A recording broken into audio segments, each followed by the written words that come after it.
بسم اللہ الرحمن الرحیم۔ السلام علیکم ناظرین، علی اردو وائس چینل پر آپ کو خوش آمدید۔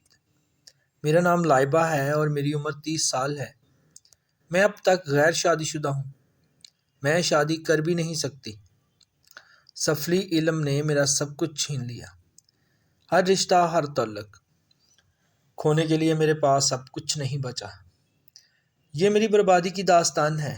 میری بربادی کی وجہ عملات، روحانی اور شیطانی علوم کا شوق تھا۔ پراسرار علوم سے متعلق یہاں سے مواد ملتا، میں پڑھتی۔ وقت گزرنے کے ساتھ ساتھ میرا شوق میرا جنون بنتا گیا۔ قدرت نے مجھے بے انتہا حسن سے نوازا۔ شربتی آنکھیں، گھنے بال، کندھاری سیب جیسے گال، یاقوتی لب اور متناسب جسم۔ یہ جنون مجھے مختلف عاملوں کے پاس لے گیا۔ میں چھپ کر پہلی بار اپنے علاقے سے دور ایک عامل کے آستانے پر پہنچی۔ میں نے دوست سے ادھار مانگ کر عبا اڑی ہوئی تھی اور چہرہ نقاب میں چھپا ہوا تھا۔ یہ ایک آستانہ تھا ایک پیر صاحب کا۔ ان کی عمر 65-70 سال کے لگ بھگ تھی اور آستانہ انہوں نے اپنے گھر میں بنایا ہوا تھا۔ صبح سے دوپہر عورتیں اور شام سے رات تک مردوں کا ٹائم تھا۔ میں 10 بجے صبح وہاں پہنچی۔ یہ ایک طویل ہال نما کمرہ تھا۔ پیر صاحب اندر کمرے میں تشریف فرما تھے۔ ہال میں لائن سے عورتیں بیٹھی ہوئی تھیں اور باری باری اندر جا رہی تھی۔ ہال میں 2 عورتیں بھی نظر آ رہی تھیں جو سارے انتظامات اور معاملات سنبھال رہی تھیں۔ 11:30 بجے میری باری آئی۔ میں کمرے کی طرف بڑھی اور جوتا اتار کر اندر داخل ہو گئی۔ اندر داخل ہوتے ہی عود کی تیز خوشبو میرے سر کو چڑھی۔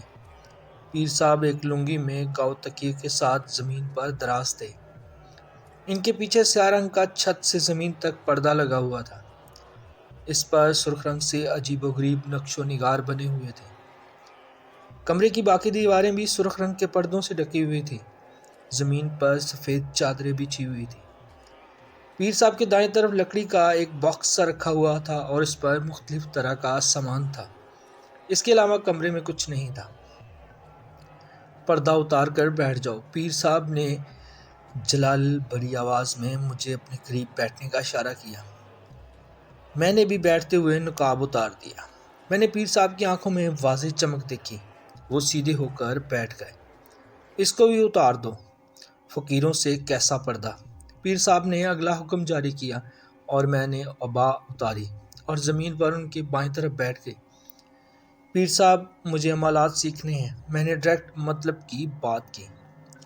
پیر صاحب ایک دم سے اٹھ کر بیٹھ گئے۔ ایسے نہیں ملتا کچھ، من کو مارنا پڑتا ہے، تکلیفیں برداشت کرنی پڑتی ہیں۔ اور ساتھ میں پیر صاحب کا ہاتھ بھی میری ٹانگ پر آ گیا۔ میں بہت بولڈ اور کانفیڈنٹ تھی، مگر پیر صاحب کی حرکت سے تھوڑی سی کسمسا کر رہ گئی۔ مجھے دیکھ کر ان کی رال ٹپک رہی تھی۔ جب بات حد سے بڑھنے لگی تو میں نے ان کا ہاتھ جھٹک دیا۔ میں یہاں عملات سیکھنے آئی ہوں، جنسیات نہیں۔ اپنی عمر دیکھو، بیٹی کی عمر کی ہوں آپ کی۔ قبر میں پیر لٹکائے بیٹھے ہیں آپ، مگر ہوش آپ کا ختم نہیں ہو رہا۔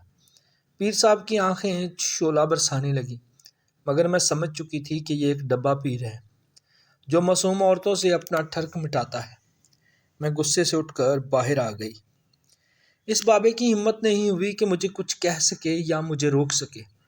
اس واقعے کے بعد میرا دل بہت خراب ہوا، مگر میرا جنون تھا کہ بڑھتا جا رہا تھا۔ اگلے 2 سال میں نے بے شمار عاملوں، پیروں، فقیروں کے آستانوں کی خاک چھانی، مگر سب لا حاصل رہا۔ ٹھرکی، جعلی پیر، ڈبہ پیر، عزت بچانے میں تو میں کامیاب ہوگی، مگر ان عاملوں اور بابوں کی مکروہ حرکتیں مجھے سہنی پڑیں۔ اتنا سب کچھ کر کے بھی کچھ ہاتھ نہیں آیا۔ کہتے ہیں جنون ہو تو انسان اپنے مقصد میں ضرور کامیاب ہو جاتا ہے۔ جوانی مجھ پر ٹوٹ کر برسی تھی۔ میری ایک دوست کے والد صاحب کا انتقال ہو گیا۔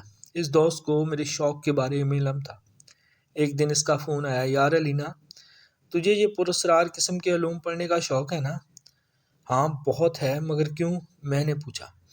بابا کی لائبریری میں بہت سی کتابیں اور قلمی نسخے تھے، میں اٹھا کر ردی میں ڈالنے والی تھی کہ مجھے تیرا خیال آ گیا۔ اندھا کیا چاہے 2 آنکھیں، میں بنا وقت ضائع کیے اس کے گھر پہنچی اور پراسرار علوم سے متعلق جتنی کتابیں اور نسخے تھے گھر اٹھا لائی۔ گھر میں صرف میں اور اماں تھی۔ بابا انتقال کر چکے تھے، بھائی نوکری پر ہوتے تھے، ہفتے کی رات اور پیر کی صبح آتے اور پیر کی صبح واپس چلے جاتے۔ میں اب تک نوری عمالات کے بارے میں جانتی تھی۔ ان کتابوں میں سے ایک کتاب سلفی اور کالے جادو کی مجھے ملی۔ یہ کسی ہندو کی لکھی ہوئی کتاب تھی۔ یہ کتاب پڑھ کر پہلی بار میں کالے جادو اور سفلی جادو سے آگاہ ہوئی۔ اس کتاب میں کالے جادو سے متعلق معلومات درج تھی۔ کالے جادو کے بعض عملات ایسے بھی ہوتے ہیں جن میں عامل کو 41 دن کے لیے چلنے میں روز شراب پینا اور گندا کھانا کھانا لازمی ہوتا ہے، یعنی حرام کھانا۔ کالے جادو کے عمل کے لیے زیادہ تر صندوق سے حصار کھینچ کر عمل کیا جاتا ہے۔ شیطانی قوتوں کے لیے 7 قسم کی مٹھائیاں، شراب اور دیگر چیزیں تحفے کے طور پر رکھی جاتی ہیں۔ کمہار کے کام میں استعمال ہونے والا دھاگا بھی کالے علم میں بہت زیادہ استعمال ہوتا ہے۔ دستی کی ہڈی عموماً محبوب کو تابع کرنے یا مخالف کو برباد کرنے کے لیے استعمال ہوتی ہے۔ بعض اسے عورتوں کی کوکھ باندھنے کے لیے بھی استعمال کرتے ہیں۔ اس کے علاوہ کالے جادو اور سفلی عمل میں کثرت سے استعمال ہونے والی اشیاء ماش کی دال، انڈا، سپاری، ناریل، زعفران، دھتوار، مور کے پر، شہد، آگ کا پودا، کوے کے سیدھے بازو کی ہڈی، گیدڑ کی آنکھ اور دم، الو کی بٹ، انسانی ناخن، جانور اور انسانوں کے جسم کی مختلف ہڈیاں، سندور، لونگ، سوئیاں، ہنگر، کسی قسم کی عورت کے بال جو تازہ مری ہوئی ہو، اور انسانی کھوپڑی وغیرہ۔ اس کتاب میں کالی جادو کے کمل ڈھائیا کے بارے میں لکھا تھا۔ ڈھائیا اتنا شریر الاثر ہو خطرناک تصور کیا جاتا ہے کہ اسے ڈھائیا اس لیے کہا جاتا ہے کہ یہ 2.5 پل، 2.5 سیکنڈ، 2.5 منٹ، 2.5 گھنٹے یا 2.5 دن میں اپنا اثر دکھاتا ہے۔ اس عمل کا سب سے کارآمد ہتھیار ہانڈی ہے، جو کسی کی جان لینے کے لیے چڑھائی جاتی ہے۔ ہانڈی کے اندر عموماً چاقو، چھریاں، کینچیاں، اسرے، سوئیاں اور ایک دیا رکھا جاتا ہے۔ اس دیے کے بارے میں مشہور ہے کہ کالے علم کے زور پر چلایا جائے یہ دیا اس قدر طاقتور ہوتا ہے کہ اگر کوئی طوفان بھی آ جائے تو جلتا رہے گا اور منزل مقصود تک پہنچے گا۔ بھانمتی اور ایک اور عمل ہے اس میں۔ پہلے یہ منتروں کا جاپ کر کے دشمن کو نقصان پہنچانے کے لیے کیا جاتا ہے، اور عمل کوسوں دور بیٹھ کر پتلے کے ساتھ جو سلوک کرے گا اس کے دشمن پر پھر وہی عمل ہوتا ہے۔ جیسے جیسے میں کتاب پڑھتی جا رہی تھی میری آنکھیں حیرت سے پھٹتی جا رہی تھی۔ حمزاد کے حوالے سے تحریر تھا کہ حمزاد ہر وقت انسان کے ساتھ رہتا ہے، ساتھ ہی پیدا ہوتا ہے اور ساتھ ہی مرتا ہے۔ حمزاد کی بہت سی قسمیں ہیں۔ اس میں حمزاد کی اولی قسم بہت قوی تصور کی جاتی ہے۔ یہ تصور عام ہے کہ حمزاد کو قابو کرنا سب سے مشکل کام ہے اور اس کا چلہ خواہ نوری ہو یا سفلی سب سخت ہوتا ہے۔ 41 روز ایک خالی کمرے میں چھری سے کڑا مار کر یعنی حصار باندھ کر بیٹھ جانا ہوتا ہے۔ پیچھے چراغ جلا کر رکھا جاتا ہے جس سے سایہ سامنا پڑا ہو، جس پر نظر رکھ کر یہ منتر پڑھنا ہوتا ہے۔ چڑھاوا آدھا خالی خاک شاہ جانو، سکھے کر دے آؤ سے حاضر ہو، منتر کے میں کالی مانی کالی دیوی یہ عمل مکمل ہے۔ رات 2 بجے کے قریب یہ عمل کر کے گلاب کے پھولوں کو اٹھا کر 7 سروں کے تیل سے چراغ جلا کر ایک پیپل کے درخت کے نیچے رکھنا ہوتا ہے۔ کالے جادو میں کالی دیوی اور ہنومان سخت ترین تصور کیا جاتا ہے، اور جس کے قبضے میں ان میں سے ایک چیز بھی ہو وہ انتہائی طاقتور عمل یا عمل سمجھا جاتا ہے۔ کالی دیوی کو تابع کرنے کے لیے 41 دن کے 3 چلے کیے جاتے ہیں، وہ بھی اگر کوئی زندہ بچ جائے۔ کالے جادو میں یہ سب سے سخت عمل کہلاتا ہے کیونکہ کالی مائی کو بار بار جانوروں کی بھیڑ دینا پڑتی ہے۔ کالی مائی تک پہنچنے کے لیے عامل کو 7000 پہرے داروں کو کراس کرنا پڑتا ہے۔ جب کالی دیوی قابو میں آ جاتی ہے تو بعض اوقات وہ انسانی بھیڑ بھی طلب کر لیتی ہے۔ اس کتاب میں کالی دیوی اور ہنومان کے علاوہ ششمانا دیوی، کالا کلور دیوی، دیوتا سروپ، ہمادیو وغیرہ کو تابع کرنے کے لیے بھی عمل لکھے ہوئے تھے جن کے لیے ایک عمل کیا جا رہا ہو عموماً اس کی مورتی سامنے رکھنی پڑتی ہے۔ یہ کتاب کالے جادو پر گویا علم کا خزانہ تھا۔ لکھنے بیٹھنے کے تو کئی دن گزر جائیں مگر تفصیل ختم نہ ہو۔ ہمارے گھر کی اوپری منزل پر 2 کمرے تھے۔ یہ پہلے کرائے پر دیے تھے، اب خالی تھے۔ ان کا راستہ ہمارے مین گیٹ کے برابر میں ہی تھا۔ ہماری پچھلی گلی چھوٹی سی گندی گلی تھی جو بند رہتی تھی۔ اوپر منزل کا ایک راستہ اس طرف سے بھی تھا۔ یہ ایک طرف سے مکمل بند تھی اور کاٹھ غبار میں سے ایک طرف سے جو رستہ تھا وہ قبرستان کی طرف سے تھا، جہاں شاذ و نادر ہی کوئی آتا تھا، جنازوں کے علاوہ۔ یہ گلی جب سے میں نے ہوش سنبھالا تھا بند دیکھی، کبھی کسی کو اس میں آتے جاتے نہیں دیکھا۔ میں نے اوپر والا ایک کمرہ خالی کر لیا۔ میرا ارادہ چلا کرنے کا تھا، مگر بنا کسی استاد کے کرنے سے میں خوفزدہ تھی۔ بہت سوچنے کے بعد میں نے ایک عمل کا انتخاب کیا۔ یہ محبت کا عمل تھا۔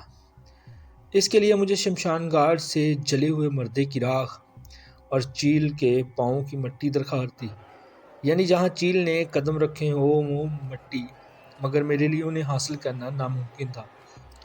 بہت سوچنے کے بعد میں نے اس کا حل نکالا۔ ہمارے پڑوس میں عامر نامی ایک لڑکا رہتا تھا جو 18-19 سال کا تھا۔ میں نے اکثر نوٹ کیا تھا کہ وہ چوری چھپے مجھے دیکھتا ہے۔ ایک دن موقع ملا، میں نے اسے کہا چھت پر آ جانا رات 9 بجے۔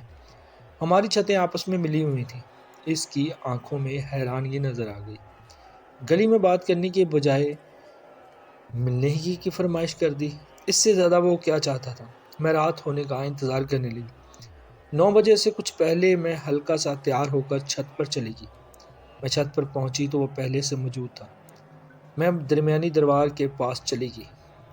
سو دائیں بائیں دیکھ کر کچھ دیر میں ادھر ادھر جانا، ہماری چھت پر اور زمین پر بیٹھ کر آگے آنا، کسی کی نظر نہ پڑے، میں یہ کہہ کر کمرے میں چلی گئی جو سین کے ساتھ ہی تھا۔ میں نے ساری لائٹس آف کر کے بس نائٹ بلب آن کیا ہوا تھا۔ کچھ دیر وہ دائیں بائیں ٹہلتا رہا، پھر کود کر ہماری چھت پر آیا اور زمین پر دب گیا۔ مجھے ہنسی آئی مگر احتیاط ضروری تھی۔ میں نے اسی کمرے کی طرف آنے کا اشارہ کیا۔ وہ زمین پر بیٹھے ہوئے میری طرف آنے لگا۔ وہ کمرے میں آ گیا، ڈرا ہوا تھا۔ بہت مشکل سے اسے رام کیا۔ میں نے اسے کیسے سیٹ کیا، کیسے رام کیا، یہ ایک طویل کہانی ہے۔ یہ کرنے میں 10 دن لگے۔ وہ میرے نشے کا عادی ہو گیا۔ رات کو ملنا معمول تھا ہمارا، سوائے جس دن بھائی گھر پر ہوتا۔ ایک دن محبت کی قسمیں، وعدے، آخری سانس تک ساتھ نبھانے کے سارے بول بچن سن لیے میں نے۔ تو اسے کہا تم میرے لیے کیا کر سکتے ہو؟ جان بھی دے سکتے ہو لائبہ، میں تمہارے لیے۔ تم میری زندگی ہو، میری چاہت ہو، محبت ہو، میں آخری سانس تک نبھاؤں گا، کبھی تمہارا ہاتھ نہیں چھوڑوں گا۔ عامر میں صرف باتوں پر یقین نہیں کرتی، عامر وقت اپنے پر سب ساتھ چھوڑ جاتے ہیں۔ میں نبھاؤں گا ساتھ، اس نے سینے پر ہاتھ مار کر کہا۔ چلو آزما لوں گی، دیکھتی ہوں کتنے پورے اترتے ہو تم۔ آخر کار 15ویں دن میں نے اپنا مدعا بیان کیا۔ عامر، مجھے 2 چیزوں کی ضرورت ہے، میں دیکھنا چاہتی ہوں تم میرے لیے کیا کر سکتے ہو۔ حکم کرو میری جان۔ عامر کی جان بھی حاضر، اس نے سستے عاشقوں کی طرح ڈائلاگ بولا۔ مجھے چیل کے پاؤں کی مٹی چاہیے۔ ہاں؟ عامر حیران ہو گیا۔ وہ کیا کرنی ہے؟ بس چاہیے، مجھے سوال نہیں کرو گے تم۔ اچھا مگر چیل کہاں سے ڈھونڈوں میں؟ پھر اس کے پاؤں کی مٹی؟ میں تو پاگل ہو جاؤں گا چیلوں کے پیچھے۔ کہاں وہ بیٹھتی ہیں، کہاں سے اٹھتی ہیں، کہاں سے میں مٹی اٹھاؤں گا؟ پکی زمین ہے سب شہر میں، اور چیلیں تو زمین پر بھی نہیں بیٹھتی۔ عامر نے بے بسی سے کہا۔ میں گوگل پر سرچ کر چکی ہوں اور اس جگہ نقشہ اور تصویریں دیکھ چکی ہوں اور تیار تھی اس سوال کے لیے۔ سرجانی ٹاؤن دیکھا ہے؟ نہیں، بس 4 کے چنگی تک گیا ہوں میں۔ عامر نے کہا اچھا، 4 کے سے بالکل سیدھے آگے چلتے جاؤ۔ آگے KDA فلائٹس ہیں، انہیں بھی کراس کر لو۔ سیدھا آگے جاتے جاؤ، پھر پہاڑی کی طرف الٹے ہاتھ، وہاں کراچی کا کچرا پھینکا جاتا ہے، وہاں چیلیں موجود ہوتی ہیں، آسانی سے وہاں سے مٹی مل جائے گی۔ تمہیں کس نے بتایا یہ سب؟ عامر نے حیرانگی سے پوچھا۔ میں نے کہا تھا کہ مجھ سے سوال نہیں کرنا۔ اچھا ٹھیک ہے، ہو جائے گا یہ کام۔ دوسرا کام کون سا ہے؟ پہلے یہ کرو۔ پھر اگلی رات میں شدت سے عامر کی منتظر تھی۔ عامر آیا تو اس کے ہاتھ میں کاغذ کی پڑیا تھی۔ اس نے وہ میری طرف بڑھا دی۔ اف، اتنی بدبو تھی وہاں اور گندگی، مجھے تو الٹی آ گئی۔ پتہ نہیں کیسے میں چیلوں کے پاؤں کی مٹی اٹھایا۔ پایا۔ سینکڑوں چیلیں تھی یار وہاں تو۔ میں خوشی سے نہال ہو گئی، مگر بہت دیر تک اسے برداشت کرنا پڑا۔ آخر جانے کا وقت ہوا۔ اگلا کام؟ ہاں ہاں بولو، عامر نے کہا۔ سوچ لو کہ کر پاؤ گے، بتاؤ گی تو کروں گا نا۔ گول مار دیکھا ہے تم نے؟ ہاں دیکھا ہے، عامر نے کہا۔ ٹچ موبائل ہے نا تمہارے پاس؟ ہاں ہے میرے پاس۔ میں ایڈریس بتاتی ہوں، گوگل میپ پر ڈالو گے تو وہاں پہنچ جاؤ گے۔ ٹھیک ہے، مگر جانا کہاں ہے؟ گول مار میں۔ کس کے پاس؟ عامر کے چہرے پر الجھن تھی۔ شمشان گھاٹ، میں نے اس کی آنکھوں میں دیکھ کر کہا۔ یہاں پہلے حیرانی نمودار ہوئی، پھر خوف۔ شمشان مطلب یہاں ہندو مردے جلاتے ہیں؟ ہاں وہیں۔ میں نے کہا تم کن چکروں میں ہو لائبہ؟ شمشان گھاٹ سے کیا چاہیے تمہیں؟ تم کیا کر رہی ہو؟ عامر، سوال کرنے سے منع کیا ہے میں نے تمہیں۔ مگر یار تمہاری مرضی، جاؤ، تم کچھ نہیں چاہیے تو مجھے۔ دیکھ لی میں نے تمہاری محبت۔ ارے یار ایسا مت کرو، عامر نے پاس آ کر محبت جتائی۔ اچھا بتاؤ کیا کرنا ہے وہاں؟ وعدہ کرو جو کہوں گی مانو گے اور سوال نہیں کرو گے۔ اچھا بابا وعدہ کرتا ہوں۔ نہیں، میرے سر پر ہاتھ رکھ کر۔ اچھا نا، یہ لو وعدہ۔ عامر نے میرے سر پر ہاتھ رکھ دیا۔ اب بتاؤ، میں سن رہا ہوں تمہاری بات۔ ہندو وہاں مردے جلاتے ہیں، جلانے کے بعد ان کی راکھ سمیٹ لیتے ہیں، مگر وہاں ان کی باقیادت ہوتی ہے۔ مجھے جلے ہوئے مردے کی راکھ چاہیے۔ عامر کی آنکھیں حیرت اور خوف سے پھٹ رہی تھی۔ وہ پلک جھپکے بغیر میری طرف دیکھ رہا تھا۔ لائبہ، جادو ٹونے کے چکر میں ہو تم؟ عامر نے پھٹی ہوئی آنکھوں سے سوال کیا۔ تم نے میرے سر پر ہاتھ رکھ کر وعدہ کیا تھا، اب تم اپنا وعدہ توڑ رہے ہو۔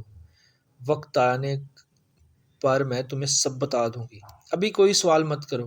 اگر کر سکتے ہو یہ کام تو ٹھیک ہے، نہیں کر سکتے تو منع کر دو۔ تم سے کوئی شکوہ نہیں۔ لائبہ تم جانتی ہو آسان نہیں ہے شمشان گھاٹ جانا، کسی مردے کی راکھ اٹھانا۔ عامر نے کہا۔ ہاں آسان نہیں ہے، جو تمہیں آسانی سے حاصل ہو گئی ہے وہ ہے لائبہ۔ میں نے ناراضگی سے کہا۔ اچھا پلیز ناراض مت ہو، میں کرتا ہوں کچھ۔ عامر نے کہا کل اور پرسوں بھائی گھر پر ہیں، پیر والے دن تک کر لو، اگر سچ میں مجھ سے پیار کرتے ہو۔ اگر نہیں تو کوئی بات نہیں عامر، سوچ لو، زندگی بھر ساتھ نبھانا اور جان دینے لینے کا حوصلہ ہے۔ یہ تو بہت معمولی سا کام ہے، جان کیا دو گے تم؟ اچھا نہ کہا نہ جانا، کر لوں گا۔ آخر وہ دن آ گیا، عامر راکھ لے آیا۔ اب مجھے برداشت کرنا تھا عامر کو، نہ چاہتے ہوئے بھی کرتی رہی۔ آخر جانے کا وقت ہوا۔ عامر، کل سے میری کزن ایک ہفتے کے لیے آ رہی ہے، رات میں میرے ساتھ ہی سوئے گی۔ میں ایک ہفتے تک نہیں مل سکوں گی۔ ایک ہفتہ؟ کیسے رہ پاؤں گا تم سے ایک ہفتہ دور؟ لائبہ پلیز، میں نہیں رہ سکتا۔ میں بہت پیار کرتا ہوں تم سے۔ بہت مشکل سے میں اس کی محبت کا پارا نیچے لائی اور اجازت لے کر نیچے آ گئی۔ محبت اور غلامی کا یہ عمل 5 دن کا تھا۔ میں اس دوران اس سے نہیں مل سکتی تھی۔ میں نے پورے حساب سے عامر سے دونوں کام کروائے تھے۔ اماں سے پڑھائی کا بہانہ کر کے میں اپنے سونے کی سیٹنگ اوپر کے کمرے میں بنا لی۔ اماں سے بہانہ کیا کہ دیر تک پڑھوں گی، پڑھ کر نیچے اگر سو جایا کروں گی۔ میں نے عمل کا وقت رات 12 سے 2 بجے کا رکھا۔ اگلے دن میں تیاری کرتی رہی اور رات ہونے کی منتظر رہی۔ 11:45 بجے چھت والے کمرے میں چلی گئی اور کمرہ لاک کر لیا۔ سب سے پہلے میں نے سارا سامان کمرے کے درمیان میں اپنے سامنے رکھا اور الٹی پلٹی مار کر بیٹھ گئی۔ اس کے بعد میں نے نئے تیز دھار چھری اٹھائی اور ہسارے کا منتر پڑھتے ہوئے اپنے چاروں طرف کڑا مار لیا، یعنی گول دائرے میں ہسارا کھینچ لیا۔ میرے سامنے 2 مٹی کے دیے تھے۔ میں نے ایک دیے میں تیسرا حصہ سرسوں کا تیل ڈالا ہوا تھا، پھر اپنے پاس سے روئی کی بتی بنائی اور اسے اچھی طرح تر کر لی۔ اس بتی کو تیل میں ڈبو کر گیلا کر لیا اور دیے میں لگا دیا۔ اب مجھے دیا جلا کر منتر پڑھنا تھا۔ میں نے دیا جلایا اور منتر شروع کر دیا۔ عمل مکمل ہوا تب تک روئی کی بتی جل کر کوئلہ ہو چکی تھی۔ میں دوسرا خالی دیے میں چیل کے پاؤں کی مٹی اور مردے کی راکھ ڈالی اور جل جانے والی بتی جو سیاہ تھی اس سے پاؤڈر نکال کر راکھ اٹھا کر اس راکھ اور مٹی والے دیے میں مکس کر دی۔ بس مجھے 5 دن یہی منتر پڑھ کر یہ عمل دہرانا تھا۔ 4 دن تک نہ ہی کوئی رکاوٹ آئی، نہ ہی کوئی مسئلہ۔ 5ویں دن عمل مکمل کرنے کے بعد میں نے بھیٹ نکالی ہوئی تھی جو اگلے دن دے دینی تھی۔ میں نے محبت اور غلامی کا عمل میں مکمل کر چکی تھی اور بہت خوش تھی۔ اب اس کی آزمائش باقی تھی کہ عمل کامیاب ہوا یا نہیں۔ میں بہت خوش تھی کہ بنا رکاوٹ عمل کرنے میں کامیاب ہو گئی۔ بس اب بے صبری اور شدت سے اس کے استعمال کا انتظار تھا۔ تب پتہ چلتا ہے کہ عمل کامیاب ہوا کہ ناکام۔ میں نے مٹی، راکھ اور خون والی بتی سے دیے میں جو مکسر بنایا ہوا تھا، ہدایات کے مطابق میں نے اس کی چنے کی دال کے برابر گولیاں بنا لیں۔ وہ گولیاں تقریباً 50 کے قریب تعداد میں بنی تھیں، جنہیں سوکھنے کے بعد میں نے ایک شیشے میں ڈال کے سنبھال لیا تھا۔ جادو میں بنیادی طور پر 3 چیزیں ہوتی ہیں: جنتر، منتر اور تنتر۔ اکثر لوگوں نے ان کا سنا ہوگا مگر فرق نہیں جانتے ہوں گے۔ جنتر بنیادی طور پر نقوش اور تویز لکھنے کا عمل ہے، الو کے خون اور زعفران وغیرہ کے ساتھ۔ نقوش وغیرہ لکھے جاتے ہیں جنہیں تویز بھی کہا جاتا ہے۔ اس کو کرنے کے لیے کوئی نہ کوئی منتر درکار ہوتا ہے۔ منتر وہ ہوتا ہے جس میں مخصوص الفاظ کا چلہ کیا جاتا ہے۔ چلہ کرنے کے بعد اس منتر کے شکتی، موکل یا طاقت آپ کے تابع ہو جاتی ہے، جس سے آپ کوئی بھی کام لے سکتے ہیں۔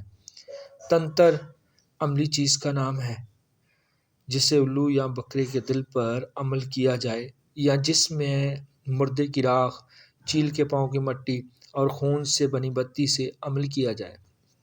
اس کے لیے بھی منتر ضرور ہوتے ہیں، یعنی جنتر اور تنتر کرنے کے لیے منتر کی ضرورت پڑتی ہے، مگر منتر کے لیے صرف منتر پڑھنا کافی ہوتا ہے۔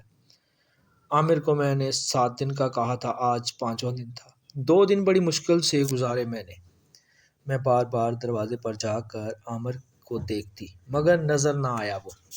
آخر 7ویں دن وہ آیا۔ میں نے بچوں سے شام میں 2 میٹھے پان منگوا لیے۔ آخر رات ہوئی تو ایک پان کھول کر عمل والی گولی اس میں ڈال کر بند کر دی۔ میں 8:45 بجے ہی چھت پر کمرے میں آ گئی۔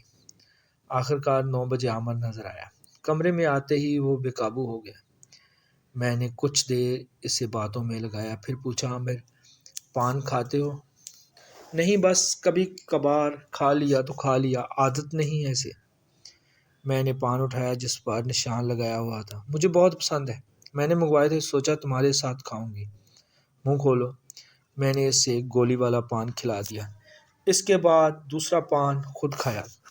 میرا دل دھڑک رہا تھا، اثر ہو گیا یا نہیں، اور یہ بھی سمجھ نہیں آ رہا تھا کہ پتہ کیسے چلے گا۔ کلمی نسخوں کی کتاب جس میں سے میں نے یہ عمل لیا تھا، اس میں لکھا تھا کہ یہ جادو اثر ہے، کھلاتے ہی اگلا شخص آپ کا غلام بن جائے گا اور محبت میں بے قابو ہو جائے گا۔ میں نے اسے 2-4 منٹ برداشت کیا۔ عامر جلدی جلدی پان کھا کر فارغ ہو گیا۔ عامر کی سانسیں کچھ تیز ہو گئیں۔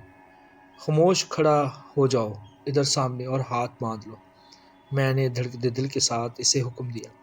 عامر کے جسم کو جیسے جھٹکا لگا، وہ رک سا گیا۔ وہ چند فٹ دور جا کر ہاتھ باندھ کر کھڑی ہو گیا۔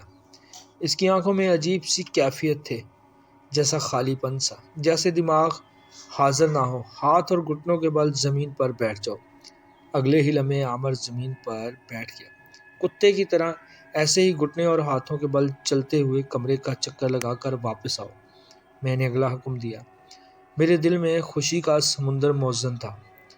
عمل کامیاب ہو گیا۔ عامر زمین پر چاروں ہاتھ اور پاؤں کے بل چل رہا تھا۔ میں بیڈ پر بیٹھ گئی اور جوتے اتار لیے۔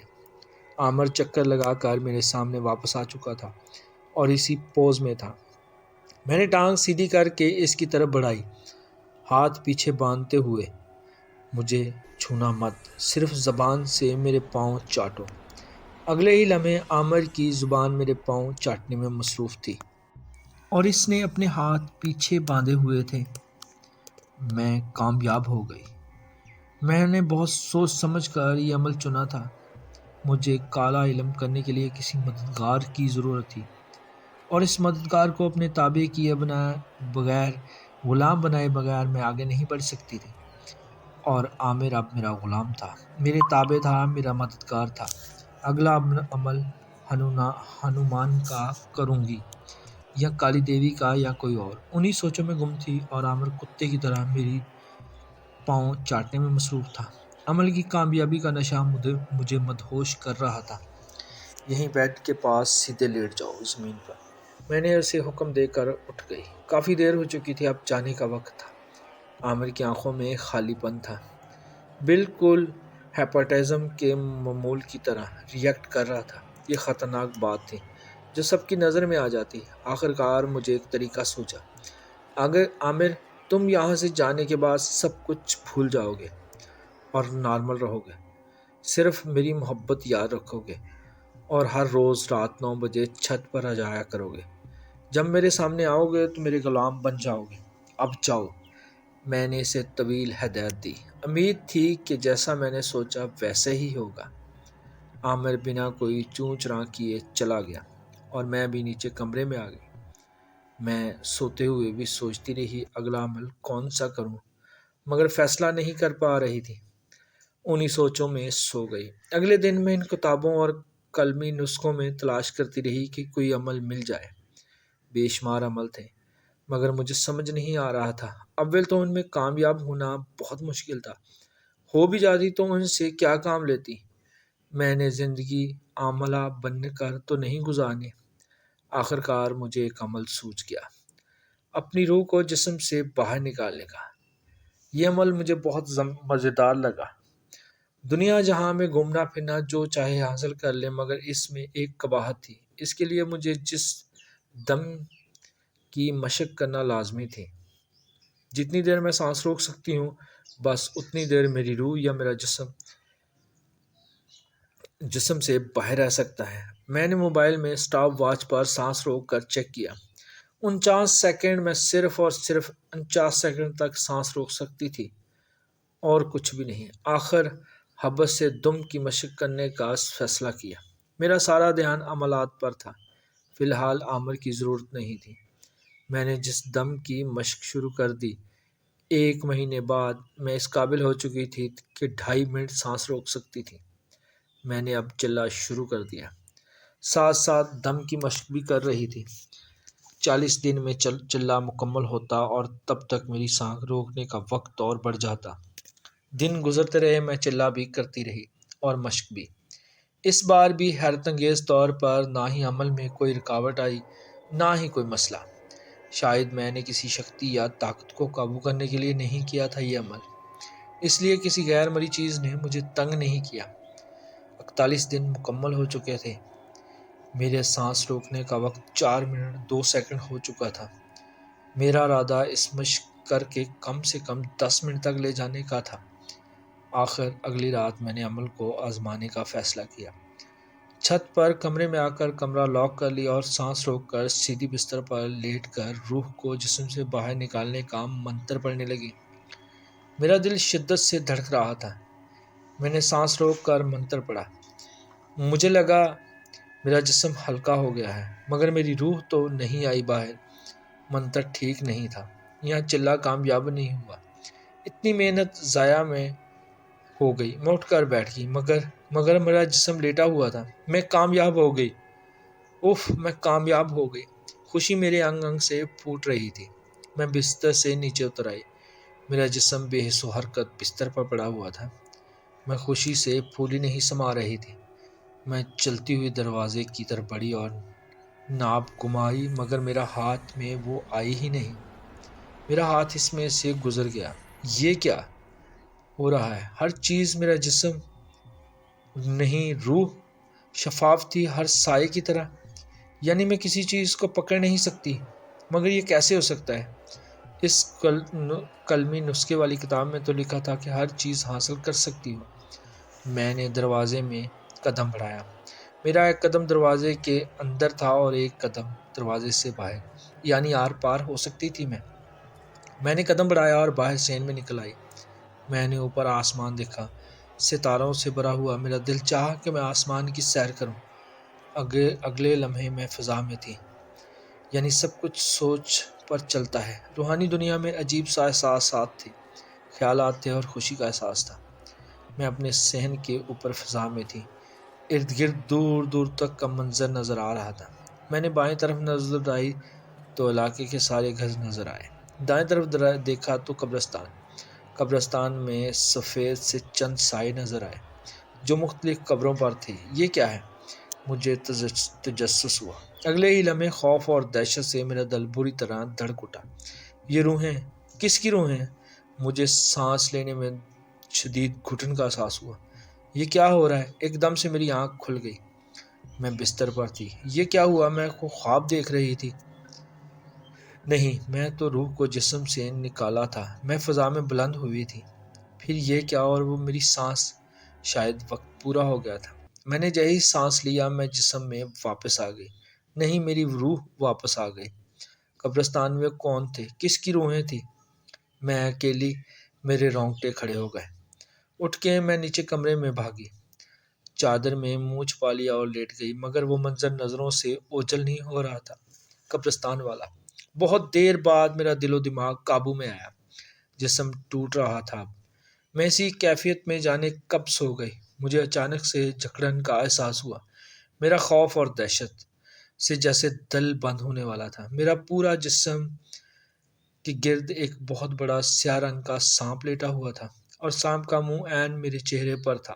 اس کی زبان تیزی سے اندر باہر ہو رہی تھی۔ خوف سے میرا برا حال ہو گیا۔ جسم کے رونگٹے کھڑے ہو گئے۔ میں حرکت کرنے سے قاصر تھی۔ جسم جیسے مفلوج سا ہو گیا ہو۔ تو نے شکتی پا لی، تو نے جسم کو وش میں کر لیا۔ وہ سانپ انسانی آواز میں مجھ سے مخاطب ہوا۔ میری اچانک آنکھ کھل گئی۔ کمرے میں کوئی نہیں تھا۔ میرا دل خوف سے تیزی سے دھڑک رہا تھا۔ خواب تھا وہ، مگر پھر جسم میں درد کیوں؟ میں محسوس کر رہی تھی۔ جہاں جہاں اس سانپ نے بل دے رکھے تھے وہاں درد کا احساس تھا۔ میں سمجھ نہیں پا رہی تھی کہ یہ خواب تھا یا سچ مجھ پر بیتا تھا۔ ڈر کے مارے چند دنوں میں نے روح کو جسم سے نکلنے کی کوشش نہیں کی، مگر سانس کی مشق کرتی رہی۔ میں اب 4.5 منٹ سے زیادہ سانس روکنے پر قادر تھی۔ ایک رات نہ جانے کیا ہوا، جی میں آیا کہ میں اوپر کے کمرے میں گئی اور سانس روک کر روح کو جسم سے نکالنے کا منتر پڑھ کر کچھ لمحے بعد میں کمرے سے باہر آ کر فضا میں بلند ہو چکی تھی۔ میں ارد گرد کا نظارہ کرتی رہی۔ اچانک مجھے محسوس ہوا میرا جسم ایک طرف کو کھینچ رہا ہے۔ جسم تو تھا ہی نہیں، روح۔ میں نے خود کو روکنے کی کوشش کی، مگر میرے اختیار میں نہ تھا۔ میں خود بخود اڑتی ہوئی قبرستان میں داخل ہو گئی۔ قبرستان کے وسط سے ذرا آگے ایک جھونپڑی سی تھی۔ میری روح اس جھونپڑی میں داخل ہو گئی۔ جھونپڑی میں کسی قسم کا کوئی سامان نہیں تھا۔ درمیان میں ایک ننگا دھڑنگا سادھو الٹی پلٹی مارے بیٹھا ہوا تھا۔ اس کے ماتھے کے تلک سے اندازہ ہو رہا تھا وہ ہندو ہے۔ گلے میں مالائیں اور لمبے لمبے بال۔ آنکھیں بند کیے ہوئے وہ کچھ پڑھنے میں مصروف تھا۔ اس کے سامنے ایک شیشے کا ننھا سا مرتبان رکھا ہوا تھا جس میں 6-7 انچ کی مکڑی قید تھی۔ مرتبان کا منہ کھلا تھا مگر وہ مکڑی ساکت تھی۔ میں بے اختیار اڑتی ہوئی اس مرتبان میں جانے لگی۔ میں نے اپنی تمام تر کوششیں کر لی مگر رکنا میرے بس میں نہیں تھا۔ جیسے ہی میں مرتبان میں داخل ہوئی، سادھو نے آنکھیں کھولی اور مرتبان کا منہ ڈھکنے سے بند کر دیا۔ میری روح مرتبان میں قید سے بند کر دی۔ میری روح مرتبان میں قید ہو چکی تھی۔ نہیں، مرتبان میں نہیں۔ میں نے حرکت کرنے کی کوشش کی۔ میں مرتبان کی دیواروں پر چڑھ گئی۔ میری روح اس مکڑی میں قید ہو چکی تھی۔ اس سادھو نے مجھے قید کر لیا۔ میں دیکھ سکتی تھی، سن سکتی تھی، سمجھ سکتی تھی، مگر بولنا اختیار نہیں تھا میرا۔ سادھو پھر آنکھیں بند کر کے پڑھنے میں مصروف ہو گیا۔ 4-5 سے زیادہ منٹ ہو چکے تھے۔ میں نے اپنے بدن میں واپسی نہیں جا سکتی تھی۔ اچانک شور شرابے کی آواز ابھری۔ جھونپڑی میں 3-4 پولیس والے گھس آئے۔ شاید کسی مجرم کا پیچھا کرتے ہوئے قبرستان آ گئے تھے۔ یہاں تو کوئی نہیں۔ اوئے، یہ کون ہے؟ سر جی، کوئی ڈھونگی عمل لگ رہا ہے، جادو ٹونے والا۔ کیا بکواس ہے؟ کون ہو تم؟ سادھو نے آنکھیں کھول لی۔ پولیس والا آگے بڑھ کر بولا۔ ایک نے سادھو کو بالوں سے پکڑ کر اٹھانے کی کوشش کی۔ اس کا پاؤں مرتبان کو لگا اور مرتبان الٹ گیا۔ ڈھکنا ہٹ چکا تھا۔ میں چلتی ہوئی باہر آ گئی۔ میری نظروں کے سامنے سادھو کا ننگا پاؤں تھا۔ پولیس والے اسے کھڑا کر چکے تھے۔ میں نے غصے میں آگے بڑھ کر سادھو کے پاؤں پر ڈنگ مارا، یعنی اس کے پاؤں پر کاٹ لی۔ سادھو نے زور سے پاؤں جھٹکا اور میں جھونپڑی کی دیوار کے پاس جا گری۔ میں تیزی سے دیوار پر چڑھ کر چھت کی طرف آ گئی تاکہ کسی کی نظر میں نہ آ جاؤں۔ پولیس والوں نے سادھو کے ہاتھوں سے ہتھکڑیاں ڈال دی اور سادھو اپنی جگہ ڈولنے لگا اور زمین پر گر کر ایڑیاں رگڑنے لگا۔ اس کی ناک سے خون جاری ہو گیا، شاید میرے کاٹنے سے۔ چند لمحے تڑپنے کے بعد سادھو وہیں پر مر گیا۔ اس لیے میری روح آزاد ہو گئی۔ میں مکڑی کے جسم سے نکل آئی۔ میں خوشی سے پھولے نہ سما رہی تھی۔ جلد از جلد میں واپس اپنے جسم میں پہنچنا چاہتی تھی۔ جانتی تھی کہ مجھے 15 منٹ سے زیادہ ہو چکے ہیں، جبکہ میں صرف 4.5 منٹ ہی سانس روک سکتی ہوں۔ جھونپڑی سے نکل کر میں جلدی سے جلد فضا میں بلند ہوئی اور اپنی چھت پر آ گئی۔ جب میں کمرے میں آئی مگر میں واپس نہیں جا پا رہی تھی بدن میں۔ میں نے سارے جتن کر لیے، ہر ممکن کوشش کر لی مگر ناکام رہی۔ میری روح سائے کی طرح تھی اور میں کسی بھی چیز کو چھونے یا پکڑنے پر قادر نہیں تھی۔ 1 گھنٹہ 2 گھنٹے صبح ہو گئی، میں جسم میں واپس نہیں جا سکی۔ اماں نماز کے وقت اٹھ کر اوپر آئیں۔ دروازہ بجایا مگر کیسے کھولتی؟ بھائی آ گیا، آخر توڑ دیا دروازہ۔ مجھے ہلانے جلانے لگے، چھینٹے مارنے سے لے کر سب کچھ کر لیا۔ میری سانس بند تھی اور جسم ساکت۔